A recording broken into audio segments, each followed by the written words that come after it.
अस्सलाम वालेकुम और जनाब वाला वेलकम बैक। और वेलकम बैक के बाद जी हमारा आज लेक्चर नंबर 2 है और आज हम ICND 2 शुरू करेंगे। ठीक है, ICND 2 हमारे लिए बहुत इंपॉर्टेंट है क्योंकि इसके अंदर बहुत सारे ऐसे टॉपिक हैं जो हमने डिस्कस करने हैं। ठीक है, तो आज हमारे यहाँ पे कुछ मूव चल रही थी तो मूव से फारिग हो गए हैं। इंशाल्लाह that would be the permanent move.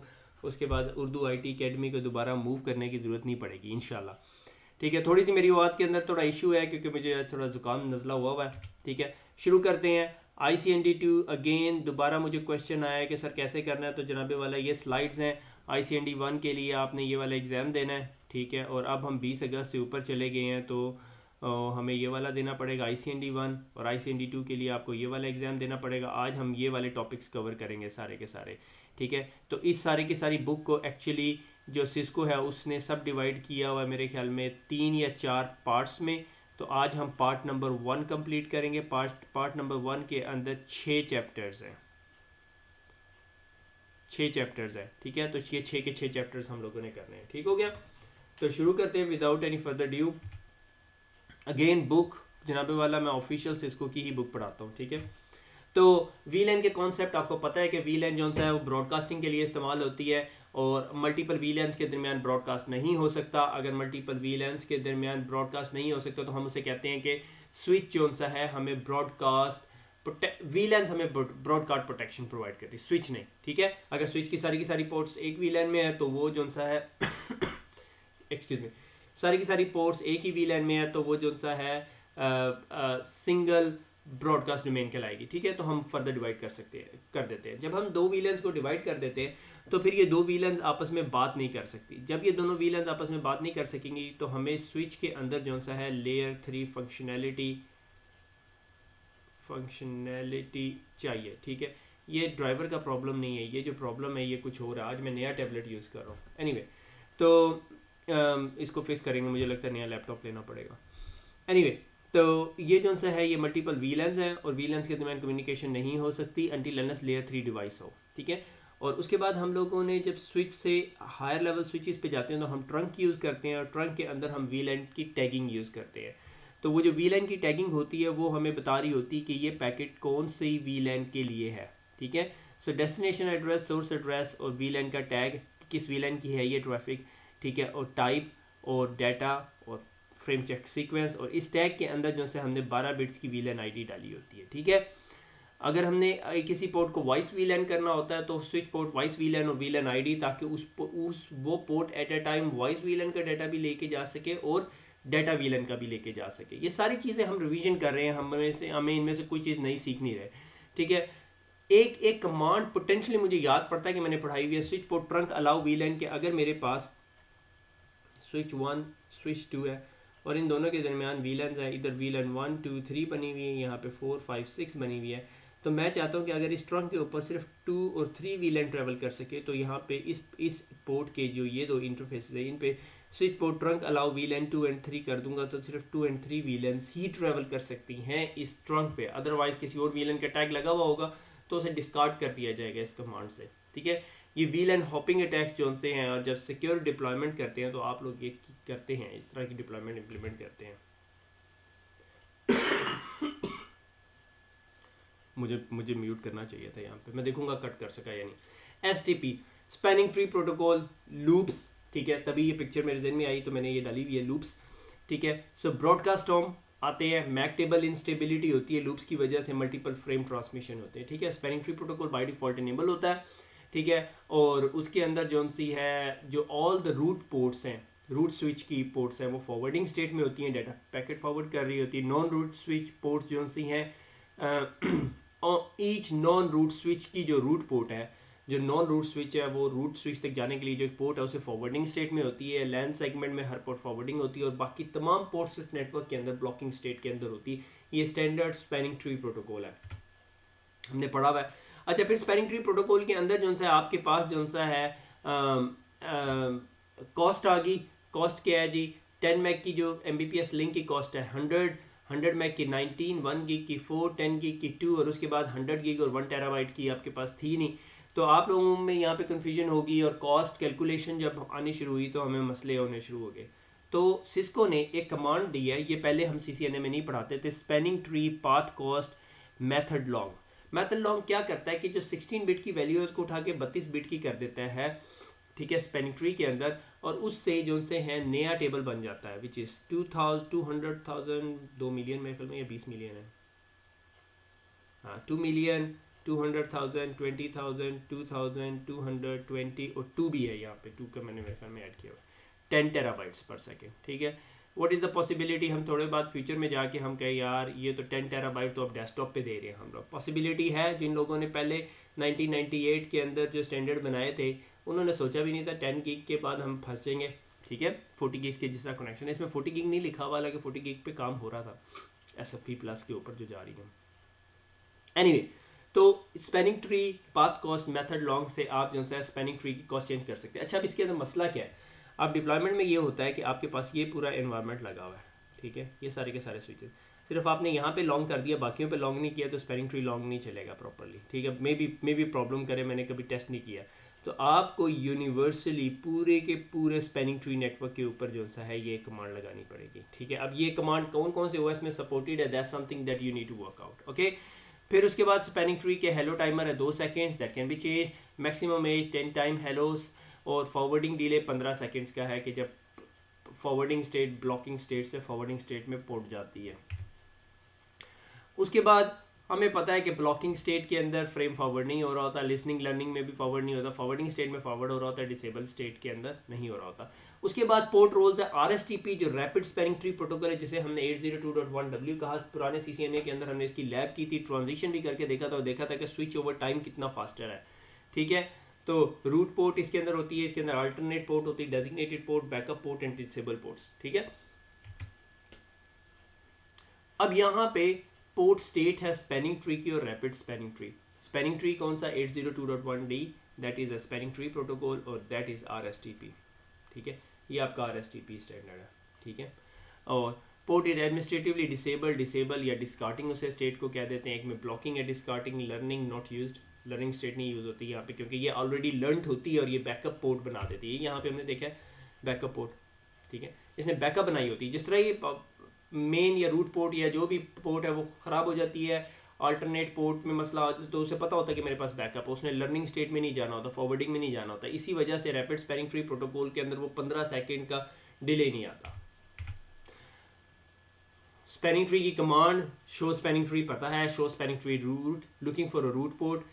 तो रूट स्विच के अंदर जो सा है, root switch will not have any root port, root switch के अंदर कोई रूट पोर्ट नहीं होगी, ठीक है ना, ये सिर्फ नॉन रूट स्विचेस के अंदर होती है। वो जो आपको पता है रूट स्विच का इलेक्शन क्या है, मैंने वो सारा पोर्शन ही गैप कर दिया यहाँ पे क्योंकि आप पढ़ के आए हुए हैं, ठीक है। शो स्पैनिंग ट्री VLAN 10 अगर पर VLAN स्पैनिंग ट्री इंस्टेंसेस चल रहा है।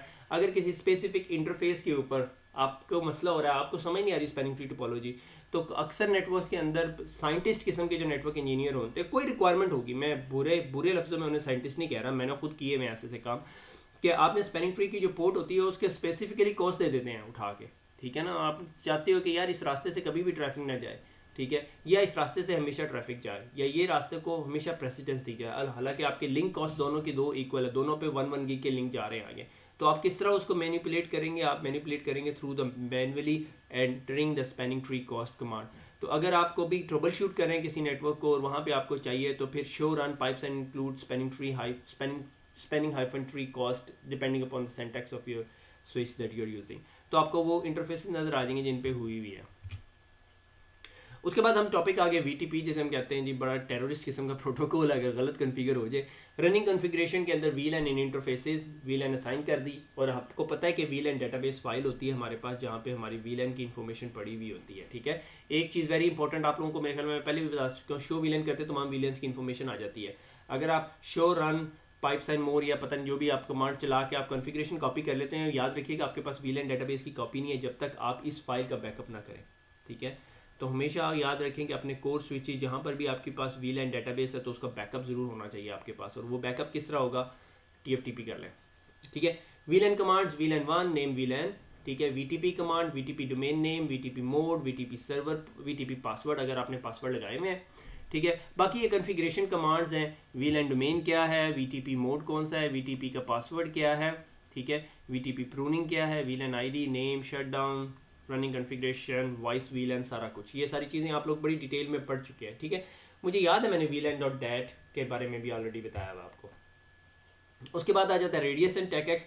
रेडियस टेकएक्स क्या करता है? रेडियस टेकएक्स आपको ऑथेंटिकेशन सर्विसेज प्रोवाइड करता है, ठीक है। Authentication services to your VLAN, authentication services to your switches. RADIUS TACACS के बारे में हमने बहुत डिटेल में डिस्कस किया हुआ अपने CCNA सिक्योरिटी के अंदर, ठीक है। और टेकएक्स प्लस जो है इसको प्रोप्राइटरी प्रोटोकॉल है, most often use for network devices. और रेडियस नेटवर्क डिवाइसेस के लिए भी यूज़ हो सकता है, यूजर्स के लिए भी यूज़ हो सकता है। टेकएक्स TCP यूज़ करता है, रेडियस UDP यूज़ करता है। पोर्ट नंबर आ गया, पासवर्ड इनक्रिप्टेड फॉर्मेट में होता है। प्रोटोकॉल का जो इंक्रिप्शन है जो टेकएक्स का, वो पूरे का पूरा पैकेट इनक्रिप्ट करता है, रेडियस पूरे का पूरा नहीं करता। एक फीचर जो टेकएक्स सपोर्ट करता है कि अगर आपके नेटवर्क में टेकएक्स लगा हुआ और आपने तमाम नेटवर्क डिवाइसेस को टेकएक्स के थ्रू ऑथेंटिकेट करवाया हुआ है, तो आप चाहें कि काशिफ सिर्फ शो के अलावा और कोई कमांड ना चला सके, आप ग्रैनुलर कंट्रोल कर सकते हो थ्रू टेकएक्स। रेडियस के साथ ये पॉसिबिलिटी नहीं है। टेकएक्स सिस्को प्रोप्राइटरी है, रेडियस सिस्को प्रोप्राइटरी नहीं है। अगर आपके पास मिले जुले स्विचेस, मिले जुले नेटवर्क एनवायरनमेंट है, तो फिर आप टेकएक्स नहीं यूज़ कर सकते, ठीक है। उसके बाद अगला टॉपिक आ जाता है DHCP स्नूपिंग। मैं बड़ा इंटरेस्टेड था DHCP स्नूपिंग पढ़ाने के लिए, मगर मैंने CCNP स्विच में लेक्चर नंबर 19 में लेयर 2 सिक्योरिटी के बारे में बहुत लंबा लेक्चर दिया हुआ है। मेरे ख्याल में I would strongly suggest you 642 813 switch lecture number 19 करें, या उर्दू IT अकेडमी में टॉप कॉर्नर राइट कॉर्नर के ऊपर DHCP स्नूपिंग लिखें, एंटर करें, लिस्ट आएगी, ऊपर गूगल के रिजल्ट्स होंगे, उन्हें इग्नोर करते सबसे नीचे उर्दू IT अकेडमी के रिजल्ट्स होंगे, उनमें से कोई भी लेक्चर पकड़ लें, उनमें एक लेक्चर नंबर 19 है। एक्चुअली DHCP स्नूपिंग करता क्या, मैं अपनी आदत से मजबूर छोड़ नहीं सकता कि आप अपने नेटवर्क के अंदर जो DHCP सर्वर से ऑथोराइज कर देते हो, तो उसके अलावा कोई और बंदा जो उनसे अपना डॉजी DHCP सर्वर लगा के आपको IP एड्रेस नहीं देगा, क्योंकि अगर वो आपको IP एड्रेस देगा तो वो आपको गलत रास्ता भी बताएगा, ठीक है, क्योंकि वो डिफ़ॉल्ट गेटवे भी गलत देगा। तो ये मसले होते हैं। इस वजह से आप हमेशा मेक श्योर करते हैं कि आपके नेटवर्क में DHCP सर्वर की जो पोर्ट है वो बड़ी डेजिग्नेटेड हो, DHCP स्नूपिंग इनेबल हुआ हो। उसके बाद एक ऐसा टॉपिक जो अभी रिसेंटली आया है, होल्ड ऑन, ये क्या कर दिया मैंने,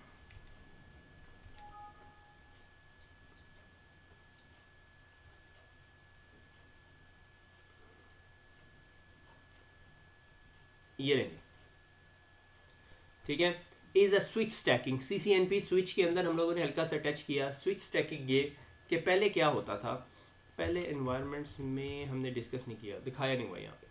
पहले एनवायरनमेंट में आपके पास ये डिस्ट्रीब्यूशन स्विच है और ये डिस्ट्रीब्यूशन स्विच है और इन दोनों के दरमियान ईथर चैनल है। उसके बाद ये स्विच है और ये जो सा है आपके साथ यूं कनेक्टेड है, ये स्विच स्टैक है, ये यूं कनेक्टेड है, ये स्विच स्टैक है, ये यूं कनेक्टेड है, ठीक है। और अगर इन दोनों ने आपस में बात करनी तो ट्रैफिक यूं मूव होकर यहाँ से यूं आती है, ठीक है। अब उन्होंने क्या किया, उन्होंने कहा कि ये 4-5 स्विचेज जो से हैं, ये मैं एंगुलर व्यू ले रहा हूँ, तो ये सारे आपस में ऐसे कनेक्टेड है और इनको बीच में आपस में एक दूसरे के साथ कनेक्ट कर दो, ठीक है, ताकि इन्होंने एक दूसरे से बात करनी हो तो ये बात कर सके। और लॉजिकल डायग्राम में ये सारे का सारा एक बहुत बड़ा स्विच नज़र आने लग जाएगा, जिसमें 48 पोर्ट, 48 पोर्ट एंड 48 पोर्ट, ये PoE, ये नॉन PoE, ये नॉन PoE। लो जी, तकरीबन 100 कुछ पोर्ट्स जो सी हैं आपके पास आ गए, ठीक है। तो ये टेक्नोलॉजी कहलाती थी फ्लैक्स स्टैक। स्टैकिंग के आपके स्विच के पीछे एक कार्ड लगता था और उसमें से एक 0.5 मीटर की केबल निकल के दूसरे स्विच में जाती थी, इधर से निकल के ऊपर जाती थी, ऊपर वाले स्विच की केबल निकल के फिर नीचे आ रही होती थी। ये स्टैकिंग कहलाती है, ठीक है, कि इन केस अगर ये केबल कट भी जाए तो ये स्विच जो सा है थ्रू द टॉप स्विच बात कर सकता है, और ये पूरे का पूरा एक स्विच के तौर पर काम कर रहा होता था। तो 2010 के अंदर सिस्को ने जो इंट्रोड्यूस कराया फ्लैक्स स्टैक, 2012 तक हमारे पास आया, 2013 में ये फ्लैक्स स्टैक प्लस करवाया। तो ये 2960S and axis, 2960S and XR के अंदर ये टेक्नोलॉजी आई और ये स्पीड ऑफ स्टैकिंग लिंक जो सी हैं, ये जो स्टैकिंग लिंक है, ये रेड केबल से स्टैकिंग लिंक्स नज़र आ रहे हैं, ठीक है, ये लॉजिकल डायग्राम है, ठीक है। तो ये जो से 10 गिग के थे, स्टैक प्लस के अंदर ये 20 गिग के हो गए और maximum number of switches in one stack 4 से लेके 8 तक थे। 4 फ्लैक्स स्टैक के अंदर थे और फ्लैक्स स्टैक प्लस में 8 थे, इसलिए आपको लाइसेंस नहीं लेना पड़ता, आप ये स्विच बाय कर लेते हो, उसके साथ ये केबल आ जाती है। मेरे ख्याल में जो पुराने स्विचेज जब आपने अपग्रेड करने थे तो फिर मेरे ख्याल में आपको ये स्टैकिंग लेनी पड़ती थी, मगर अब 3750 या 3850 के अंदर ये बिल्ट इन मॉड्यूल्स हैं। स्टैकिंग लूँ क्यों? स्टैकिंग का सबसे बड़ा फायदा क्या होता है, अगर आपके पास एक कैबिनेट के अंदर 4 स्विचेज हैं तो आपने 4 को 4 IP एड्रेसेस दिए हैं, आपके IP एड्रेसेस कम हो जाएंगे, आपके 4 के 4 स्विच एज वन स्विच काम करेंगे। आपको एक IP एड्रेस को SSH करना पड़ेगा और ये 1/1, 1/2, 1/48, 2/1 सेकंड स्विच शुरू हो गया, 3/1 तीसरा स्विच शुरू हो गया, 4/1 चौथा स्विच शुरू हो गया, और प्लस के अंदर आपके पास 8 स्विचेस की कैपेबिलिटी है। 1 कॉन्फ़िगरेशन फाइल है, 1 मैक टेबल है, STP CDP VTP का एक इंस्टेंस चल रहा है, ठीक है। बहुत सिंपलर हो गया नेटवर्क। तो आपके पास एक कैबिनेट के अंदर 8 स्विचेस लगे हुए हैं, 48 पोर्ट के, और सारे के सारे जो से है इंडिपेंडेंटली काम कर रहे हैं। अगर उनमें से एक स्विच काम करना छोड़ दिए, बाकी सारे स्विचेस काम कर रहे हैं। एक हाईली रिडंडेंट एनवायरनमेंट के अंदर हम लोगों ने जब ये डिप्लॉयमेंट की, तो हम लोगों ने 5 स्विचेस की रिक्वायरमेंट थी, हमने छठा स्पेयर लगाया हुआ था। उन्होंने कहा छठा क्यों स्पेयर लगाया हुआ, तो हमने क्या किया, एक स्विच ये लगा दिया, 2 3 4 5 और 6, इसको फ्री छोड़ दिया, ठीक है। इसको ये ऊपर वाले को सारी केबल्स इसमें चलेगी, इसमें भी चलेगी, इसमें भी चलेगी, इसमें भी चलेगी, और इसमें भी चलेगी, और इसके अंदर कुछ नहीं था, ठीक है। उन्होंने कहा यार ये क्या फ़ायदा। फिर डाउन द रोड क्या हुआ कि उनमें से एक स्विच ब्रेक कर गया, तो उन्होंने हमें कॉल किया, हमने कहा ये जो जितनी केबल्स हैं ना उठा के इधर मूव कर दो।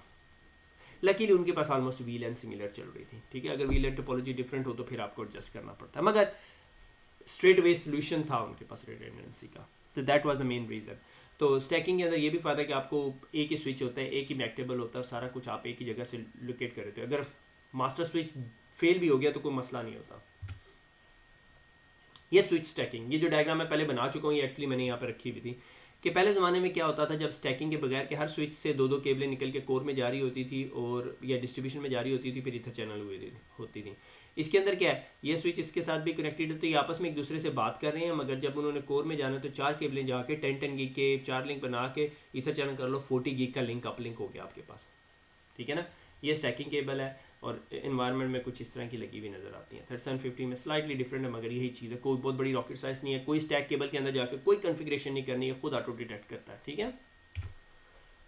शो स्विच, जिस तरह ही आप स्टैकिंग स्विच के अंदर जाएंगे तो आपको स्विच दिखाएगा, ठीक है। और ये आपके पास 4 स्विचेज आ रहे हैं, ठीक है। स्विच 1, स्विच 2, स्विच 3, स्विच 4, ये आपका मास्टर स्विच है, देख रहे हो आप, इसकी प्रायोरिटी कितनी है, 14, और उसके बाद ये मेंबर स्विचेज है। नॉर्मली एक बैकअप स्विच को आप प्रायोरिटी 13 दे देते हो, ठीक है।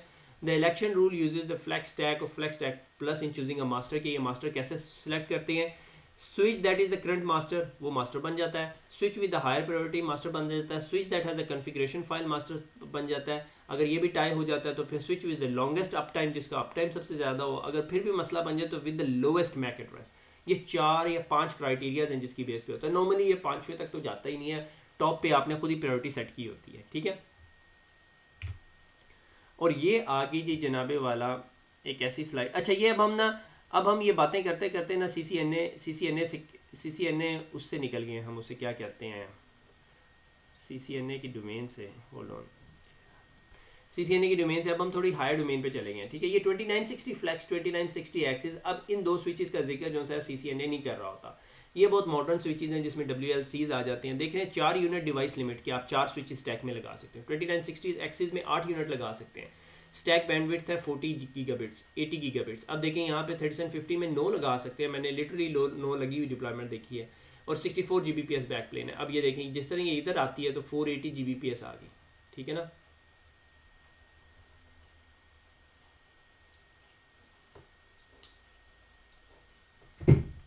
अच्छा जी, वेलकम बैक। आई थिंक मेरे कंप्यूटर के दिन पूरे हो गए। एनीवे, तो ये डायनेमिक रिंग, लोड बैलेंसिंग, बाकी चीज़ें हार्डवेयर के अंदर है, बैक प्लेन, ईग्रेस वगैरह के ऊपर, मगर ये जो 2 पार्ट्स हैं, these are the most important ones, ठीक है ना। ये आपको समझ आने चाहिए। अच्छा, ये अच्छा फीचर है यार, मुझे पता ही नहीं था। गुड, तो मुझे इंक साफ कर सकता हूँ, है गुड। अच्छा जी, उसके बाद एक और टॉपिक जिसको 4-5 लाइनों में कवर किया हुआ आपकी बुक के अंदर, इज अ चेसिस एग्रीगेशन। जब आप एक्सेस लेवल के स्विचेस की बात करते हैं तो आप स्टैकिंग की बात कर रहे हो कि आपने 4 या 5 स्विच जोड़े आपस में और वो एक स्विच के तौर पे काम करने लगे। उसके बाद चेसिस एग्रीगेशन जो है डिस्ट्रीब्यूशन या कोर लेवल पे जब आप स्विचेस की बात करते हैं, जिसे हम 6500 की बात कर सकते हैं या 6800 जो आ गया है, ठीक है। उसके अंदर हम एक टेक्नोलॉजी की बात करते हैं, VSS, वर्चुअल स्विच सिस्टम। उसमें क्या करते हैं कि हम जो सा है फिजिकल डायग्राम ये होती है कि 26500 लगाते हैं और उनके दरमियान जो सा है एक लिंक बनाते हैं, जिसे पहले ईथर चैनल कहते थे, अब हम उसे वर्चुअल स्विच लिंक कहते हैं, VSL, ठीक है। और मेरे ख्याल में VSL की कोई हार्डवेयर रिक्वायरमेंट है कि मिनिमम 10 गीग के लिंक होने चाहिए, ठीक है। और उसके बाद तमाम एक्सेस स्विचेस उनसे कनेक्ट हो जाते हैं। तो एक्चुअली जब लॉजिकल डायग्राम देखते हैं तो वो ऐसे लगता है कि ये एक स्विच है, ठीक है, मगर एक्चुअली वो एक स्विच नहीं होता, वो 26500 या 26800 लगे हुए होते हैं, ठीक है। और उसके बाद इनको ईथर चैनल भी कर सकते हो, वो डिफरेंट स्टोरीज है। अगर आपने इसके बारे में थोड़ा सा और पढ़ना है, आजकल जो इंटरव्यूज़ के अंदर नेटवर्क इंजीनियर के लिए सबसे बड़ा इंपॉर्टेंट क्वेश्चन होता है इज़ अ VSS टॉपिक, ठीक है। तो आपको VSS का अंदाज़ा होना चाहिए। अगर आपको काम करने का मौका नहीं मिला, मुझे नहीं पता, आप 6500 सिमुलेट नहीं कर सकते, ये एमुलेट जो भी करते हैं वो एमुलेशन नहीं कर सकते आप 6500 की ऑन अ GNS, ठीक है।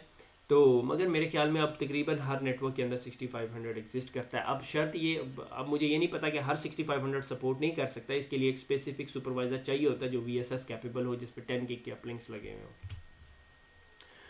अच्छा, उसके बाद एक और टेक्नोलॉजी आई है, इसको इंट्रोड्यूस कराई थी, इज़ अ VPC, ठीक है। और VPC जो है more of a nexus type के स्विचेस के अंदर टेक्नोलॉजी है। वंस अगेन आदत से मजबूर होकर पढ़ा रहा हूँ, आपको पढ़ने की ज़रूरत नहीं है। तो VSS के अंदर लोग बड़े कंफ्यूज होते हैं, VSS और VPC के अंदर फ़र्क क्या होता है। तो VSS के अंदर जो सा है, आप जो सा एज अ सिंगल स्विच नज़र आ रहे होते हैं, यानी आप ये दो स्विचेस को, किधर गया भाई मेरा पेन, ये दो स्विचेस, ये स्विच 1 और स्विच 2 को कुछ ऐसे रिप्रेजेंट करते हो कि ये एक स्विच बन जाता है। ये नॉन VSS है और ये VSS टेक्नोलॉजी है। अब आप क्या बन रहे हो कि एक स्विच है और आप यहाँ से एक स्विच में जा रहे, एक्चुअली फिजिकली दो स्विचेज है। VPC के अंदर क्या होता है, VPC में आप दो ही स्विच रखते हो मगर दो स्विच को ईथर चैनल बना लेते हो, यानी ये स्पैनिंग ट्री लूप ब्लॉक किया हुआ है, ठीक है ना। तो ये भी स्पैनिंग ट्री लूप ब्लॉक किया हुआ है, ठीक है। तो आप सिर्फ 1 gig को या 10 gig के अपलिंक को यूज़ कर सकते हो। अब यहाँ पे 20 gig का ईथर चैनल बन गया, मगर इसमें दो स्विचेस ही रहते हैं। और उसके अलावा बहुत डिटेल है इसके अंदर, मगर हम इसको टच ही नहीं करें। अभी हम CCNA लेवल है, CCNA लेवल में तो आप हार्डली स्क्रैच कर रहे होते हैं सरफेस, ठीक है ना। तो जनाबे वाला यहाँ पर हमारा पार्ट 1 कंप्लीट हो गया। हमें VLAN का पता है, हमें VTP ट्रंकिंग का पता है, VTP पासवर्ड का पता है, स्पैनिंग ट्री प्रोटोकॉल का पता है, स्पैनिंग ट्री और RSTP के अंदर डिफरेंस का अंदाज़ा है। VTP ट्रंकिंग, ये VTP कहाँ लिखती है, VLAN ट्रंकिंग है ये, ठीक है, VLAN ट्रंकिंग। और VTP हमने देख लिया, रेडियस टैक्टिक्स में डिफरेंस, DSCP स्नूपिंग, और एक टॉपिक जो पहले CCNA में शामिल नहीं था, स्टैकिंग। लिटरली पेज नंबर 156 मेरे ख्याल में, एक सेकंड मुझे ज़ुबानी याद हो गया, 156 है यार, 156 157 पे स्टैकिंग पढ़ाई हुई है सिस्को ने आपकी बुक के अंदर, ठीक है। तो खुश रहे, दुआ में याद रखिएगा, फिर मुलाकात होगी अगले लेक्चर में। अल्लाह हाफिज़।